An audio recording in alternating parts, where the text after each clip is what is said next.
Bismillahirrahmanirrahim. Assalamualaikum warahmatullahi wabarakatuh. Waalaikumsalam warahmatullahi wabarakatuh. Bertemu kembali bersama saya Habibi, host fenomenal di GNR 14 channel.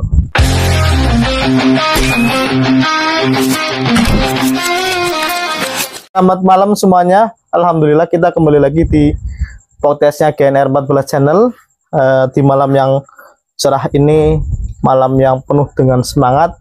Alhamdulillah saya masih didampingi sama Mbak Brojul ya, Mbak Brojul ya. Iya. Sehat Mbak Brojul? Alhamdulillahirrahmanirrahim. Dan hari ini sangat spesial karena kedatangan bintang tamu. Siapa Mbak Brojul? Bapak Agus Eko. Wih, tepuk tangan Mbak Brojul. Sesepuh ya, sesepuh. Gimana Pak Eko, tegang? Enggak. Kurang keras ya, ntar kalau bisa suaranya ini ya. Oke. Pak Eko ini adalah salah satu tokoh masyarakat di RW 14 ya, Gang Kiandi Timur. Saya itu waktu kecil itu ingat Pak Eko adalah ketua RT ya di RT 1 ya Pak Eko ya. Iya. Pak Eko. Ya. Sambil ntar suaranya lebih keras ya Pak Eko ya. Nggih. Bisa ceritakan Pak Eko dulu waktu menjabat ketua RT di RT 01 ya Pak Eko ya. Nggih. Pengalaman apa aja sih Pak Eko yang Pak Eko rasakan, atau saya kok waktu jadi ketua RT ada rasa bangga seperti ini gitu Pak Eko, gimana Pak Eko? Terima kasih. Assalamualaikum warahmatullahi wabarakatuh. Waalaikumsalam warahmatullahi wabarakatuh. Saya sejak di Mulyoharjo itu tahun 1998.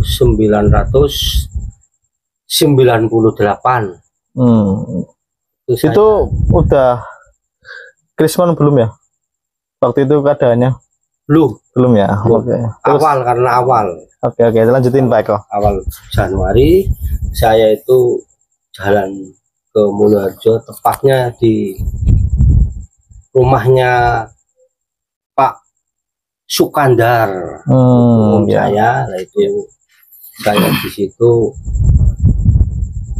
pas malamnya itu malam tahun baru. Di situ saya terus dikenalkan sama seorang perempuan, namanya Ibu Siti Latifah. Ya. Asli orang sini. Asli orang RT 1 RW 15. Ya. Terus Pak Eko? 20 hari ke depannya saya nikah. Ya. Sama tadi itu kan Mbak Siti Latifah. Ya.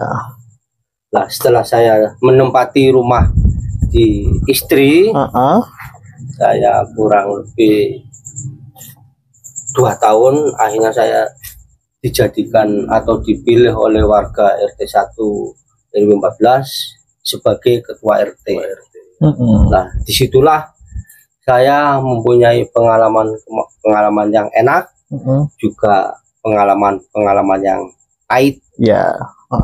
Di antara enak itu ya, saya orang baru kok dituakan di situ. Lah, alhamdulillah saya menjabat ketua RT di situ kurang lebih 12 tahun. Wah, lama ya Pak Eko ya? Lama sekali. Terus Pak Eko? Nah, kenangan-kenangan di situ itu karena waktu itu RT 1 itu luas. Belum dipecah RT 2 ya? Jadi 2 RT. Oh ya. Terus Pak Eko? Di situ itu saya ngomong warga itu kurang lebih sebanyak 120 kakak. Banyak ya waktu itu. Lah, disitulah saya mempunyai kenangan yang enak. Yang pertama, alhamdulillah warganya itu baik semuanya. Kepada kepengurusan RT 01 waktu itu guyub rukun. Lah, disitulah saya enjoy di dalam menjalankan tugas-tugas ke RT-an. Lah, pahitnya itu di lingkungan RT 1 itu, khususnya di sebelah selatan itu ada makam yang namanya makam Darmo Praloyo. Lah, disitulah saya kebetulan menempati rumah di utaranya makam. Ya.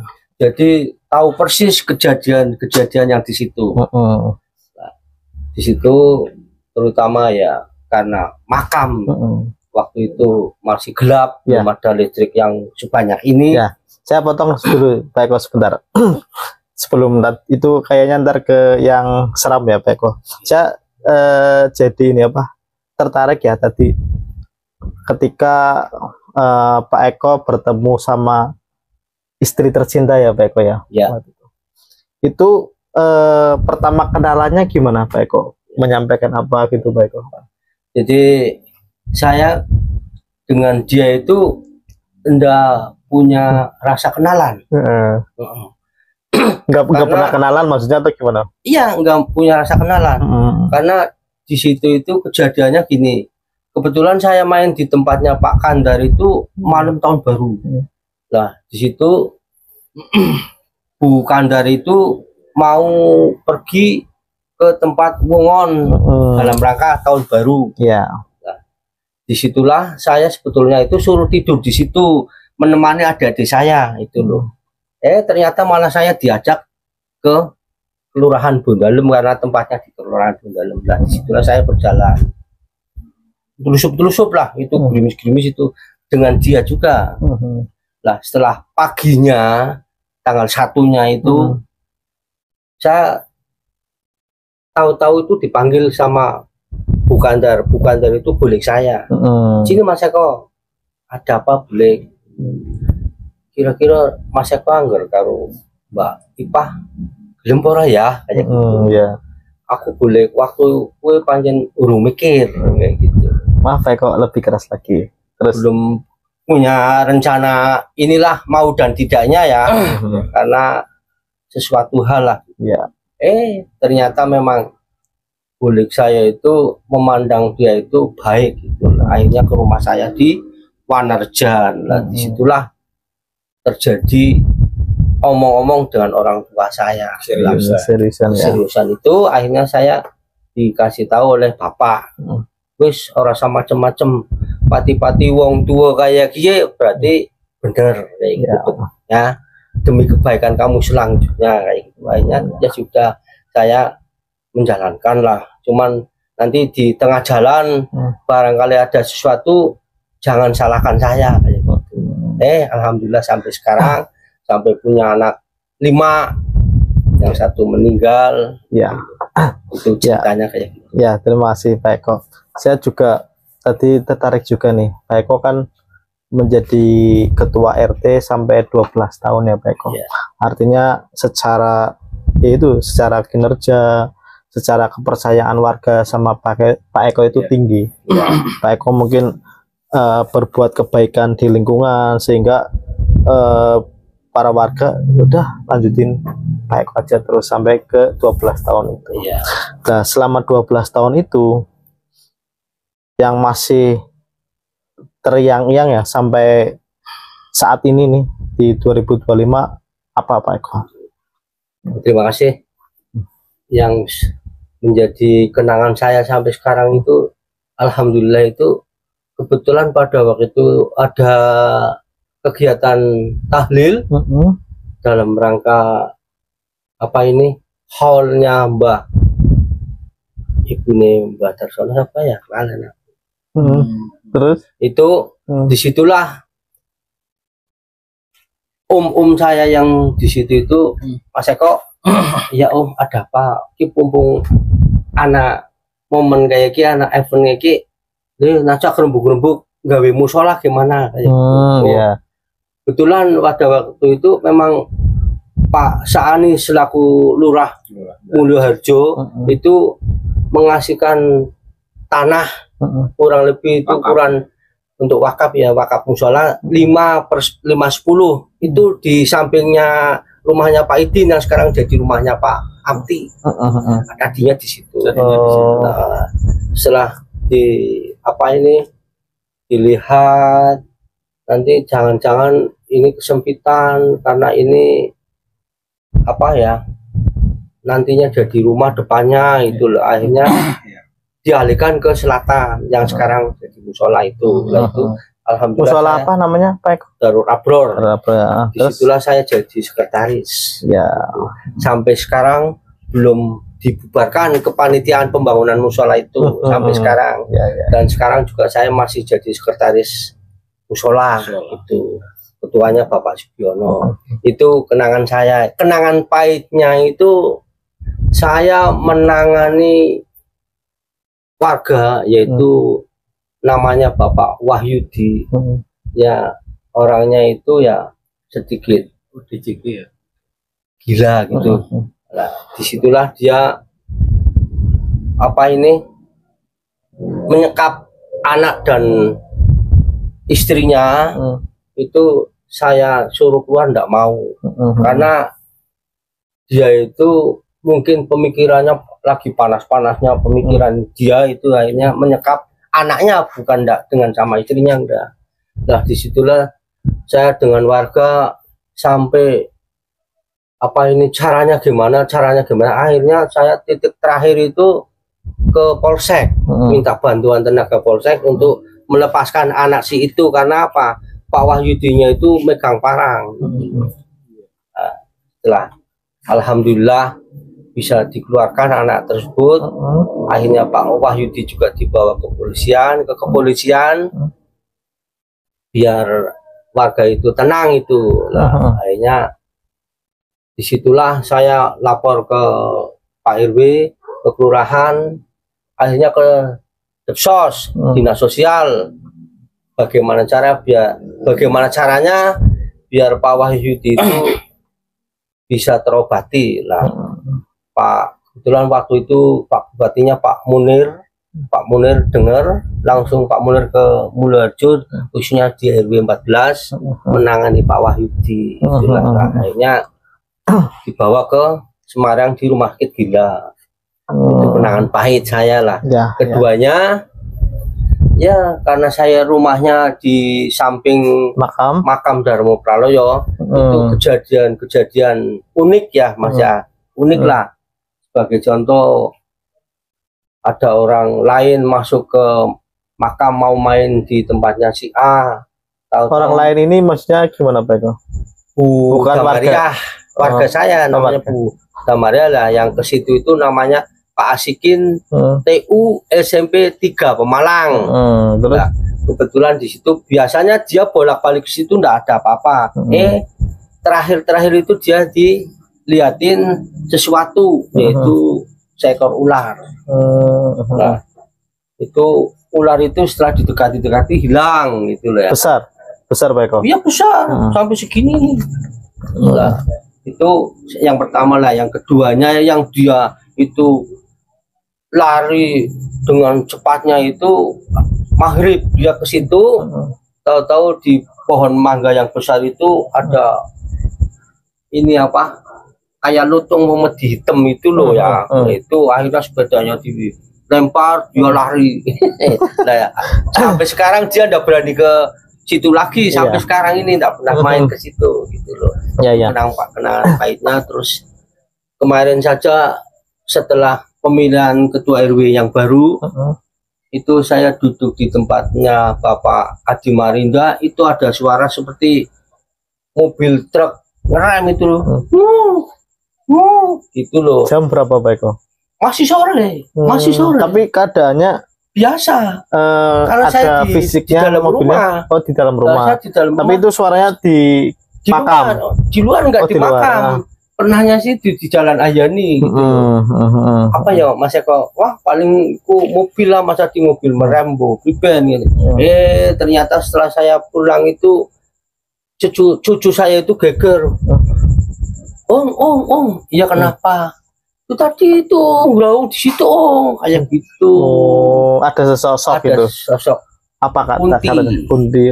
Tapi kok suaranya seperti mobil ngerem itu loh. Iya. Cucunya Pak Eko umur berapa ya?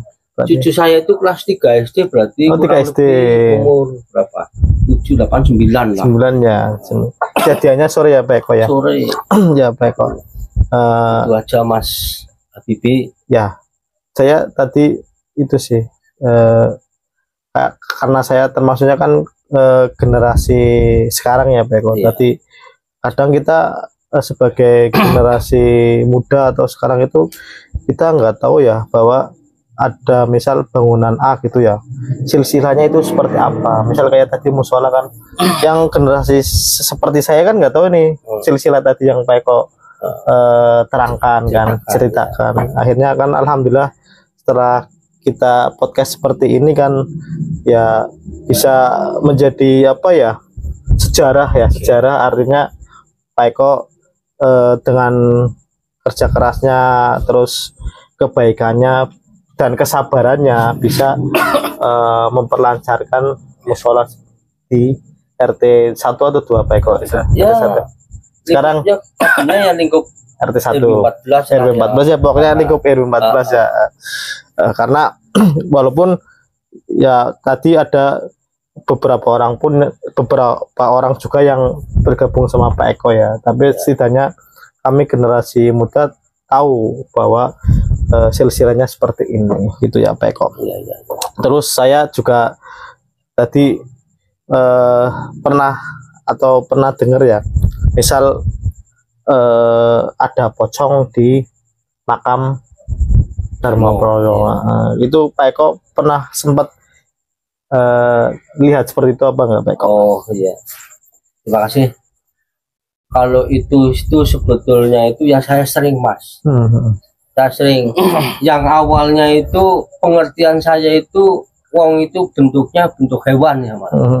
Seekor ayam putih perempuan ya, ayam paton lah ya.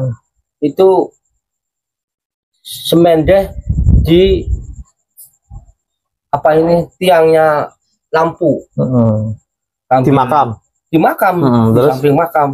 Itu dia itu angger kayak gitu ya Pak, nanti dirungkuk lah ya, terus ya kan akhirnya kan saya loh kak anak ayam hubungan ayam itu kan lah ngasih kontrak ya ayamnya siapa ya, akhirnya kan saya dekati dia larinya ke selatan Mas, enggak lari ke utara, itu enggak, lari sudah di tengah-tengah makam itu dia itu berwujud putih dengan suara yang kayak gitu. Oke, sebelum kita lanjut, ini haus ya kayaknya Pak RW ya, Pak RW, Mbak RW sama Pak Eko mau minum apa? Ini kebetulan di warung Yoma ya. Minum apa? Yang tadi itu sih Pak RW apa Pak RW? Mbak Brojol. Pak Yoyo. Pak Yoyo. Tunggu aku sih suaranya ranuk di paketnya Mas. Buang mau gitu. Masih nggak apa-apa, lanjut aja. Kita ini kebetulan tersedia minuman. Mas ya. Minuman Oke, es kelopon. Sebetulnya kejadian di situ tuh yang unik itu apa? Yang unik itu ya banyak lah. Sebagai contoh ya. Mas, mendung enggak. Pak Eko apa Pak Eko? Itu. Pak Eko susu putih apa? Iya putih. Ini es batunya. Es, tapi batunya aku sedikit aja ya. Aku sing akeh ora apa-apa Mas ya. Ya. Susu putih apa? Sebetulnya itu di situ tuh apa? Kejadian unik itu banyak sekali. Ya. Contoh tadi siang itu terang benderang itu loh, setelah menjelang maghrib itu kayaknya ini siup. Dalam artian siup itu kayak mau hujan gitu. Nah, di situ itu kadang-kadang ada di lontrongan selatan rumah saya itu ada sesuatu yang bunyi tak tak seperti yang kemarin muncul lagi itu loh, dolanan apa itu lato ya. Terus nah disitulah apa ini kalau ada mau orang meninggal orangnya biasa-biasa saja itu sebelum dia ada suara pengumuman innalillahi gitu, itu yang suara itu ya lato-lato ya. Yang lain itu padahal itu ndak malam Jumat Kliwon. Kalau malam Jumat itu kan mesti banyak orang yang ke makam itu kan pada berdoa sambil nawurin bunga-bunga itu. Tapi itu lain hari itu. Jadi baunya itu bau melati loh. Kembang bunga melati itu loh ya. Itu ternyata orangnya sedikit hafal Al-Quran. Yang meninggal itu. Ya. Tanda-tanda orang mau meninggal yang seperti ini ya itu. Nah yang lainnya juga nggak ada suara mobil ban pecah. Ya, di situ itu ada bunyi dung gitu loh. Lah itu paginya ada syarat innalillahi wa inna ilaihi raji'un, telah meninggal dunia dengan tenang, nama Bapak Haji Yai Haji siapa gitu. Itu kejadian seperti itu ada. Oke. Mbah Brojol. Mbah Brojol. Ada yang unek-unek yang mau ditanyain sama Pak Eko nggak, Mbah Brojol? Terima kasih. Yang jelas itu kalau dulu itu memang sintru ya. Suaranya bisa keras lagi. Ya, sintru itu kan artinya apa ya? Ya sedikit angker lah. Saat itu kan makam kan gelap gulita ya. Terus pohonnya juga lebat. Terus yang pohon beringin juga ada ya dulu ya Pak Eko ya. Iya.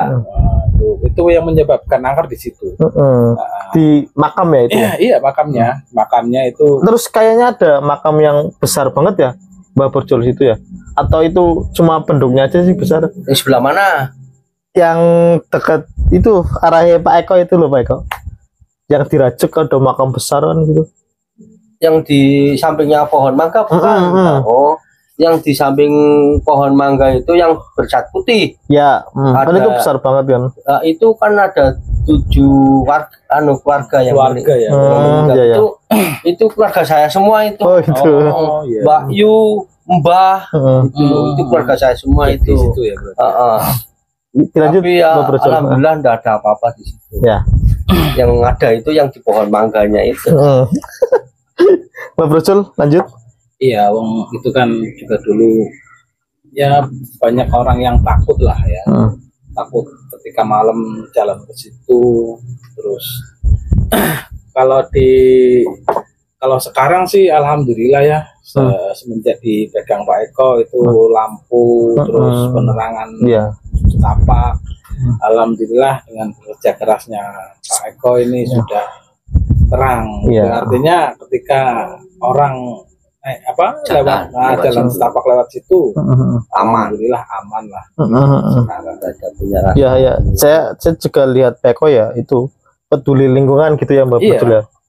Makanya saya bangga kemarin Mbak Brojol jadi RW bisa kolaborasi sama Peko ya gitu. Saya sebagai ya mungkin masih dikatakan generasi muda ya, itu banggalah dengan contoh-contoh atau yang dilakukan para tokoh-tokoh masyarakat yang udah senior kayak Mbah Brojol, Pak Eko itu selalu memberi contoh ya gitu ya. Ada jalan yang gelap dipasangin lampu gitu kan. Walaupun dengan usia Pak Eko yang udah menginjak berapa Pak Eko? 60 ya Pak Eko? 65 ya. Itu kan salah satu kepedulian Pak Eko ke lingkungannya Mbak Brojol ya. Ada lagi Mbak Brojol yang mau ditanyakan sama Pak Eko atau cerita apa gitu Mbak Brojol? Ini sebetulnya itu saya masih punya keinginan lebih keras lagi Pak Eko. Sebetulnya itu saya masih punya keinginan tempatnya khususnya di makam. Itu biar lampu-lampunya itu punya ini sendiri, box sendiri, sendiri Pak. Itu kan nun sewu ya Pak Hamdi itu kan masih ngikut ke warga. Tapi alhamdulillah yang namanya Mbak Nunung itu saya ngasih satu, betong masa kok nambah maning. Oke, terima kasih. Lanjut Pak Eko nggak apa-apa. Hanya nambah 3 titik itu loh Pak Habibie. Sedikit ini ya Mas. Ya. Terima kasih Mas Warung Yoma. Jadi saya mikirnya itu gini Pak Habibie, karena setiap menjelang mau maghrib itu kan kalau adik-adik kecil mau ke tempat ngaji itu kan kalau lewat situ gelap kan otomatis takut. Akhirnya saya berpikir biar anak itu lewatnya dekat lewat situ ya. Iya. Itu saya berjuang biar ada lampu gitu loh. Alhamdulillah sampai sekarang lampu terang terus, jadi anak-anak baik berangkat ngaji maupun pulang lewat situ. Tuh Nggak ada teman-teman bisa dengar ya apa-apa gitu loh. gimana Mbah Brojol? Iya, sebetulnya kalau kita mau niat usaha itu ya, untuk KWH kilometer listrik Ya. itu kalau bisa kita apa ya Pak Eko, usul ke bupati atau usul ke itu ya, yang duduk DPRD itu kayaknya untuk pengajuan itu bisa nggak ya Pak Eko ya? Sebetulnya bisa lewat Aspirasi anggota DPRD yang membawai lingkungan Mulyoharjo itu loh. Cuman kan nun sewu dia itu ngusol, tapi di sananya kan karena yang minta banyak ya. kan akhirnya kan tertunda-tunda terus. Contoh saya minta pengaspalan di depan rumah itu, enggak sampun patos sampai malam ini Enggak ada realisasi. Nunggu urut-urutannya. Gitu padahal saya Antrian mungkin minta baik kok. proposal terus.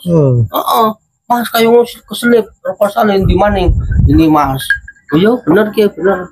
Dan insya Allah kayak gitu terus ya. Iya. Padahal non sewu ya.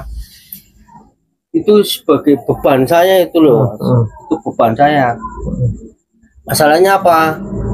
Yang rumah-rumah yang di lingkungan saya itu kan tanya terus kapan Mas Eko, kapan gitu. Iya. Saya istilahnya menjawab terus, nyatanya nggak terrealisasi ya, belum terrealisasi. Akhirnya kan saya ini mumet Mas.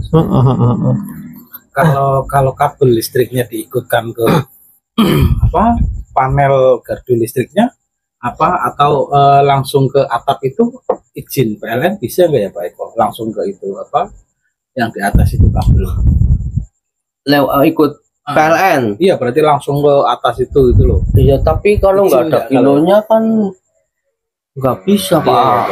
Mungkin lah nunggu wong itu kan umpamanya per lampu itu 15 kali berapa itu kan per bulannya harus mengeluarkan. Lewatnya langsung sana. Iya lah langsung. Berarti nggak kilometer. Atas langsung itu loh kan itu kan kabel kan ada sambungan. Keturun kan kilometer. Nggak kilometernya langsung dari kabel satu sambungan sana langsung ke itu menyalahi berat tuh. Lah ya maksudnya kalau izin PLN bisa enggak? Lah coba mawon. Kalau bisa kan langsung ke tiang yang gede itu iya, jalan. Kalau enggak ya. Itu aja kan mesti sananya itu kan minta pengajuan proposal apa enggak kayak gitu. Izin ya. Kalau enggak izin nanti kita didenda. Dendanya enggak cukup 1, 2, 3 juta loh, puluhan juta. Iya. Mungkin itu ntar bisa diobrolin lagi ya, Mbak Brojol sama Pak Eko ya. Depan lah ya. Ini saya sangat senang ya obrolannya daging. Artinya obrolan ini bermanfaat ya. Jadi buat generasi muda, buat planning kita ke depannya seperti apa yang akan dilakukan ya. Yang intinya buat masyarakat RW 14 gitu ya Mbak Brojol sama Pak Eko ya. Iya. Yang terakhir nih, saya minta pesan-pesan ya para pemirsa Kenner 14 channel, terutama ya khususnya di RW 14 secara luas ya di Indonesia. Apa dari Mbah Brojol sama Pak Eko? Dari Pak Eko dulu nggak apa-apa. Terima kasih.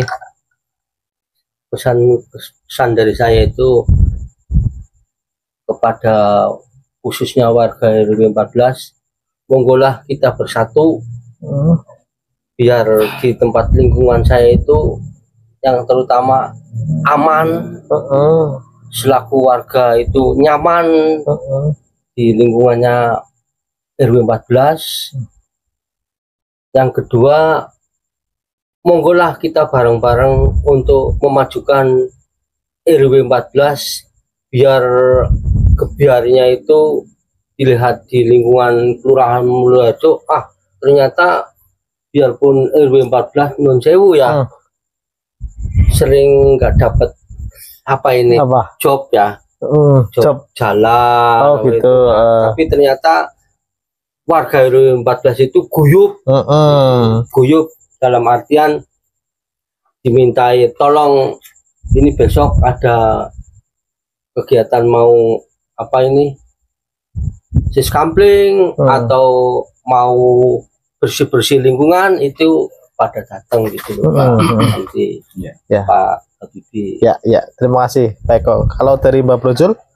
Ya, untuk ke depan ya saya berharap pada Bapak RW yang baru semoga saja bisa merangkul mengayomi seluruh warga di RW 14. Sebetulnya poin-poinnya itu yang termasuk Pak Eko sebutkan tadi, termasuk kilometer listrik ya Pak Habibie ya. Itu kalau bisa kalau bisa kita pikirkan bareng-bareng caranya gimana biar kita punya kilometer listrik sendiri di makam. Nah untuk yang kedua memang saya dari awal menjabat di RW itu neonisasi Pak Habibie. Sampai sekarang memang belum terlaksana gitu. Ya kenapa nggak maju lagi? Ya ada beberapa kan kita dukung.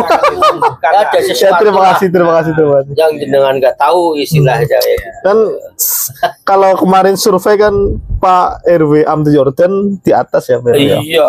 Kenapa nggak maju lagi Pak RW? Ya tetap nanti ya, kita dukung lah bareng-bareng. Kalau masalah maju dan tidaknya kan nanti kita selaku warga mendukung lah.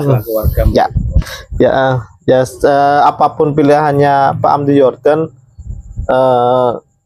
saya sangat menghargai ya. Itu adalah keputusan yang terbaik. Semoga tadi Pak Eko, Mbah Brojul selalu mendapatkan pahala apa yang udah dikerjakan waktu menjabat jadi RT ataupun Pak RW. Amin. Terima kasih. Untuk podcast yang malam hari ini kita jumpa lagi di lain kesempatan. Wassalamualaikum warahmatullahi wabarakatuh.